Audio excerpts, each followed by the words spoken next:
समाज प्रबोधनाचं प्रभावी माध्यम असून व्यसनमुक्तीच्या जनजागृतीसाठीही ती अतिशय परिणामकारक ठरते। राधानगरी तालुक्यातील धामोड येथील सह्याद्री हायस्कूल आणि ज्युनियर कॉलेजमध्ये याचं उत्तम उदाहरण पाहायला मिळालं। मुख्यमंत्री गतिमान प्रशासन शिबिराअंतर्गत आयोजित अंमली पदार्थ विरोधी जनजागृती कार्यक्रमात विद्यार्थ्यांनी नाट्य सादरीकरणाच्या माध्यमातून व्यसनमुक्तीचा संदेश दिला। कार्यक्रमाच्या अध्यक्षस्थानी मुख्याध्यापक DK पाटील होते। केंद्र प्रमुख BM गावडे प्रमुख पाहुणे म्हणून उपस्थित होते।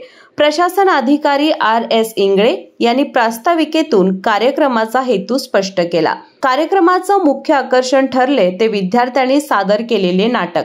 समर्थ पाटील, गंधर्व सुतार, समर्थ खोत, धीरज रायकर आणि अथर्व रायकर यांनी आपल्या प्रभावी अभिनयातून व्यसनाचे शारीरिक, मानसिक, कौटुंबिक आणि सामाजिक परिणाम अत्यंत समर्पक पद्धतीने मांडले। तसेच व्यसनातून बाहेर पडण्याचे मार्गही त्यांनी नाट्यातून दर्शवले। कॉलेज विभाग प्रमुख PD मिसाळ यांनी सध्या विद्यार्थ्यांमध्ये वाढत असलेले मोबाईल आणि इंटरनेटचे व्यसन यावर भाष्य करत त्याचे गंभीर परिणाम स्पष्ट केले।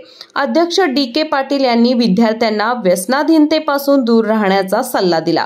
प्रमुख पाहुणे BM गावडे यांनी विविध प्रकारच्या व्यसनांचे देशाच्या भविष्यावर होणारे परिणाम, पिढीचं होणारं नुकसान आणि सामाजिक तोट्याचं मार्मिक विश्लेषण आपल्या भाषणातून मांडले। यावेळी शाळेतील सर्व शिक्षक, शिक्षकेतर कर्मचारी आणि विद्यार्थ्यांची उपस्थिती लक्षणीय होती।